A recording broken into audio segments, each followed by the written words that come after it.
I'm gonna be honest. I don't know who the MVP is. It's between the two, Jokic and Doncic. The two Europeans have come and taken over the league. It seems like Luka is due an MVP. And I mean, Jokic already has two and a finals MVP. But there's something about the value that Nikola Jokic brings to the Denver Nuggets. It's as simple as that. So I wanted to weigh up both of their MVP shouts and find out who I truly think is the MVP of this season. So let's get into it. So if we look down on his stats right here and we look at his counting stats, Luka Doncic is averaging 33.9 points per game, 9.2 rebounds per game, and 9.8 assists per game on a true shooting percentage of 61.8. That's incredibly efficient and incredibly holistic. A lot of the time people have said, they've compared Luka Doncic with James Harden, saying he high usage rate, incredibly heliocentric basketball. But what Luka Doncic really does well is he's able to adapt his play style dependently. So before we saw incredibly heliocentric basketball, slow, methodical basketball, and now we're seeing fast paced. We're seeing the fastest we've ever seen the Dallas Mavericks in any recent time I can imagine them ever.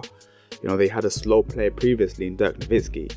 So this is the fastest we've ever seen the Mavericks. He's able to work well with a fast-paced player, a player as efficient as him in Kyrie Irving, probably even more efficient Kyrie than Luka Doncic.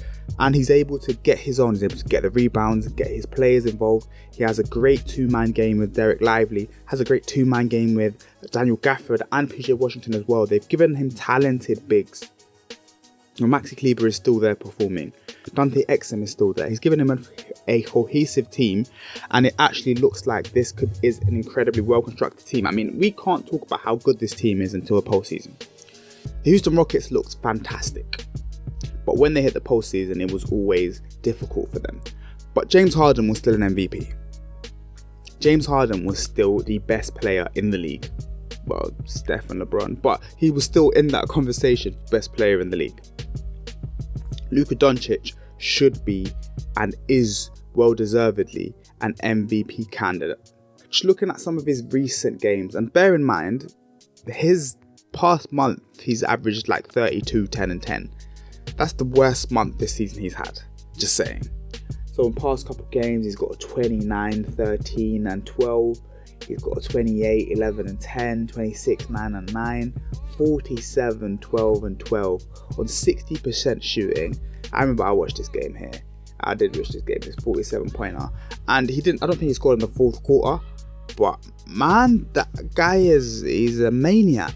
The Houston Rockets needed a win and he just stripped it away from them. He's an absolutely insane person. And finally, his last game that he just had, which was 30, 11 and 12. He's a madman. He's insane.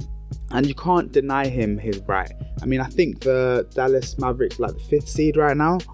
So if they can continue to climb, he might just be the MVP. But we can't know definitively for sure. Now, Jokic, on the other hand, is literally all about winning. Slightly higher true shooting percentage, but he's a big, so it's fair enough. He's averaging 26.4 points, 12.3 rebounds, and 9 assists.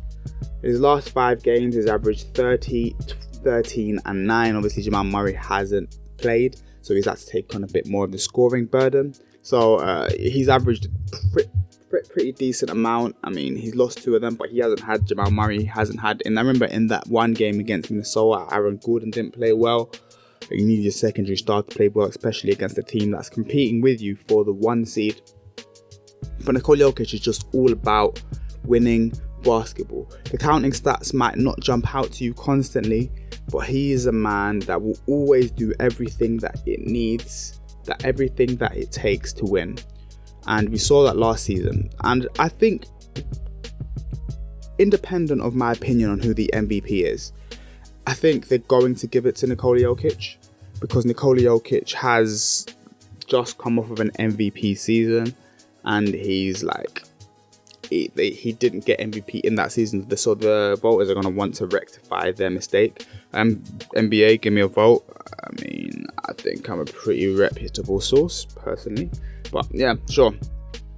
But I think what's really interesting when we're looking at the two of them is their advanced stats. So starting with Luka Doncic here. Luka Doncic is in the 100th percentile of usage rates. Yeah, we assumed he would be. He holds the ball. Like we said, he's a heliocentric basketball player. But what really intrigues me is he's in the 95th percentile in points per shots attempted. That means that he is an incredibly efficient shooter in this regard. In points per possession, possession I think is a flawed metric because it's dependent on other people, but per shot attempt, it accounts fouls, it accounts everything all together, and it's basically just based upon his shot. So the 95th percentile, that's incredibly efficient, incredibly efficient. 95th percentile in assist percentage, I think Jokic does beat him on that, but still that's incredibly high. Assist to usage rate, to be fair, 50-50 makes sense. He's an incredibly capable scorer. And 48th percentile in terms of turnovers is really good. Really good, in fact. Because he's a player that holds the ball, like we said, 40% of the time when he's on the court. The possession runs through him at his usage rate. And so only 11.4% turnover and being in the 48th percentile is incredibly good. Now, on the other hand, we have Nikola Jokic with a 31.2% usage rate. Luka Doncic poos on that. Obviously, Luka Doncic is a heliocentric player, and they have other ball handlers in Denver, so it makes sense. Like we saw the one season where there were no, in 21-22, like we see, there was no Jamal Murray, there was no MPJ. That is the highest usage rate of Nikola Jokic's career. So it makes sense. 31.2, slightly less than Luka Doncic.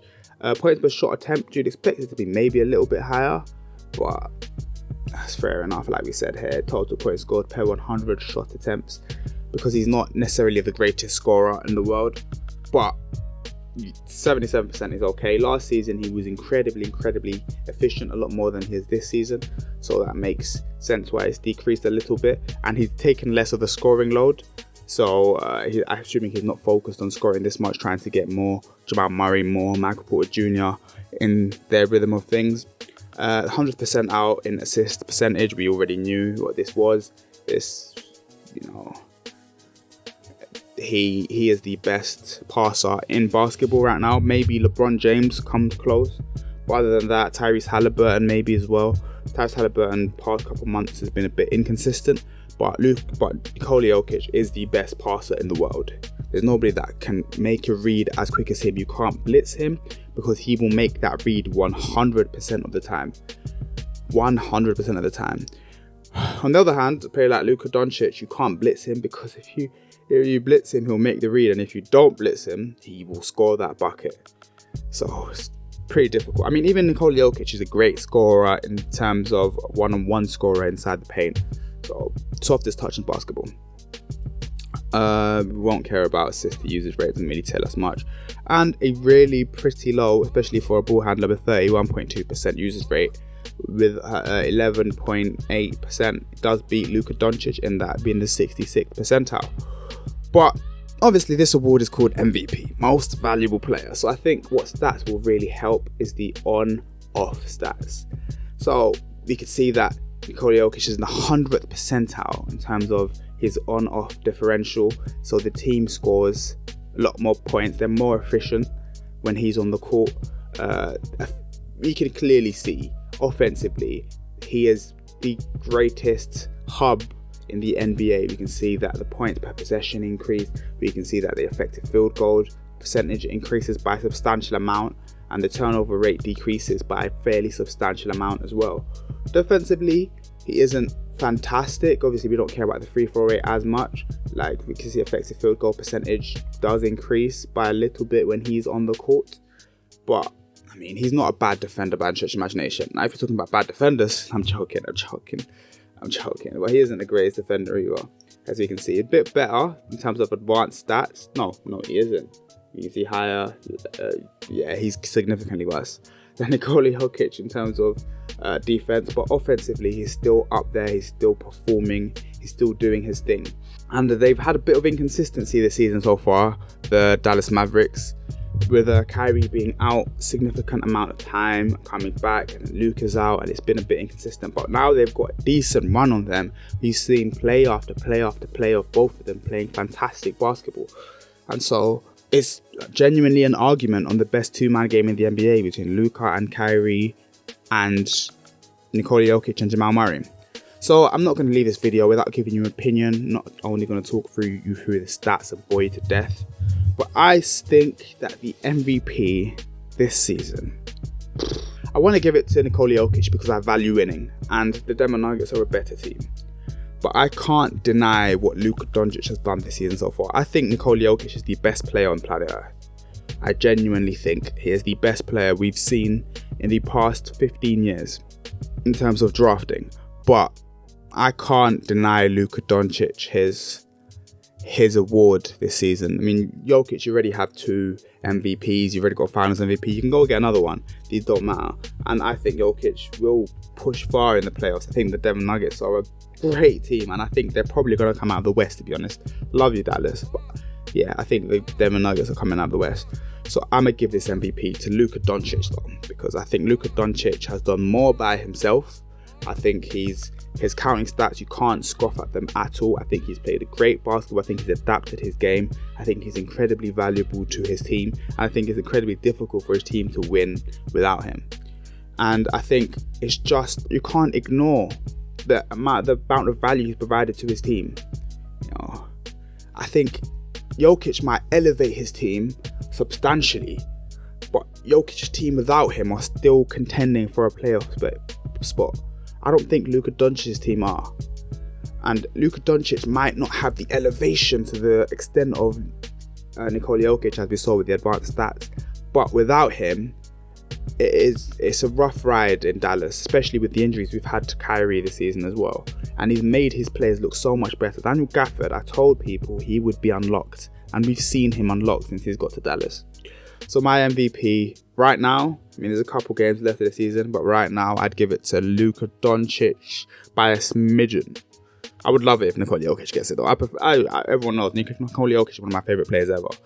But I'll give it slightly to Luka Doncic. But either way, it's a toss-up, to be honest. It's a toss-up. What can I say?